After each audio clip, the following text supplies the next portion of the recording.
तारड़ साहब, ये बहुत बड़ा एक दुराहा है जिसके ऊपर हम इस वक्त खड़े हैं और हमें रास्ता मुझे लगता है मिल ही नहीं रहा, हम गोल चक्रों में घूम रहे हैं। मलिक साहब, अभी उस्मान डार साहब ने इंटरनेशनल इन्फ्लेशन की बात की कि महंगाई बाकी मुल्कों में कितनी है, तो मैं भी कुछ रिसर्च करके आया हूँ। ये कोई पाकिस्तान को वाहिद मुल्क नहीं है जिधर कोई आपने इधर कोविड कोई स्पेशल कोविड आया हुआ है कि जिसकी वजह से आप महंगाई कोविड के गले डाल रहे हैं। को अपने गले भी लेने ना, तस्लीम करें हम नाकाम हुए हैं। आपको भी मार पड़ी है कंटोनमेंट इलेक्शन में, लोगों ने महंगाई के खिलाफ अर्बन सेंटर्स में आपको आड़े हाथों लिया है। पेशावर में आपकी एक सीट है, अपना शहर सियालकोट आप हार गए हैं जहां से आपके थोड़े बहुत वोट बड़े थे पिछली दफा। आपको लोगों ने इस दफा बिजली के बिल, गैस के बिल दिखाए हैं। मलिक साहब, इंडिया में इन्फ्लेशन 4.8%।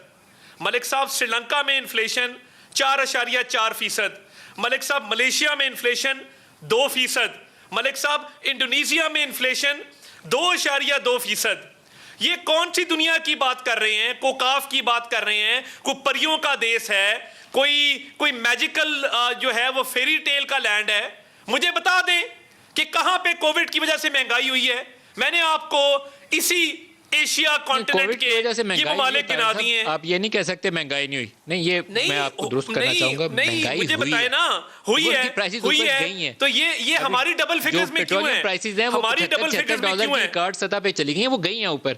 लेकिन यहाँ इशू ये है कि यहाँ आमदन घट रही है। मगर मलिक साहब, मेरी इस बात का जवाब दे देना, मेरी इस बात का जवाब दे दें कि ये सारे एशियन ममालिक में मैंने आपको 4 ममालिक गिनाए हैं, इधर सिंगल डिजिट में और 4% और 2% क्यों है? और एक और बात का आज तक जवाब नहीं मिला। आप इसका जवाब देना चाहेंगे? Policy rate 13%। मैं देना चाहूंगा। एक बात सुन ले, एक सवाल जिम्नी ले ले मेरा, व्हाट्सएप कर दूंगा। एक जिम्नी सवाल ले ले जाकर ग्लोबल इन्फ्लेशन स्टैटिस्टिक्स जिन्होंने रिलीज किए हैं 40%। पॉलिसी रेट, इन्होंने जब पॉलिसी रेट 13% रखा था, लोग हॉट मनी पाकिस्तान लाए, 13% के पॉलिसी रेट पे मुनाफा कमाया और वो पाकिस्तान से बाहर ले गए। वो कौन लोग थे?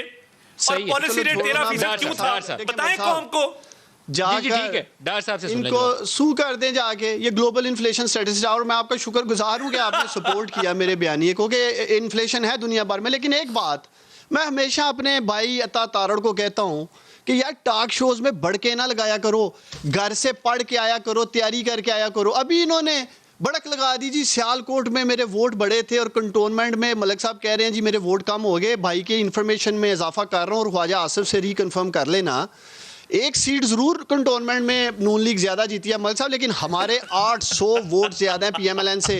5000 है इनके और 5800 हमारे हैं। और शर्मिंदगी पे हंस रहा है पाकिस्तानियों ये।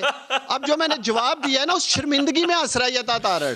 मेरे भाई के बाद हमारा 2000 वोट इजाफा हुआ है। क्या बात कर रहे हैं आप? छोड़ दे, कंटोनमेंट आप जीते हैं, हाँ या ना? हाँ या ना? कंटोनमेंट वाइस प्रेसिडेंट किसका है? कंटोनमेंट वाइस प्रेसिडेंट किसका है? सियालकोट किसने जीता है? माफी मांगो, मैं गलत स्टेटमेंट दे रहा था वोटों पे। आप दुखी हैं, आप बुरी तरह हारे हैं सियालकोट में, आप दुखी हैं, ना करें। और यार ना करे सियालकोट हार गए हैं ना। वाइस प्रेसिडेंट किसका है? कंटोनमेंट शेयर का, सियालकोट शेयर का होगा। पीपी 38 बना लेते ना वाइस प्रेसिडेंट, क्यों हारे हो? लाहौर और रावलपिंडी में कितने मलिक साहब मुझे कहता था मेरा नाम बदल देना, अगर मैं सियालकोट हार गया तो तारड़ का नाम बदल देना। वो मुझे रहम आ गया था। आप हार गए हो मेरे भाई, आप हार गए हो। रहम अल्लाह ताला की सिफ्त है, रहम अल्लाह ताला की सिफ्त है, रहम अल्लाह ताला की सिफ्त है। पढ़ा ही नहीं तो ये आप कौन होते हैं रहम खाने वाले?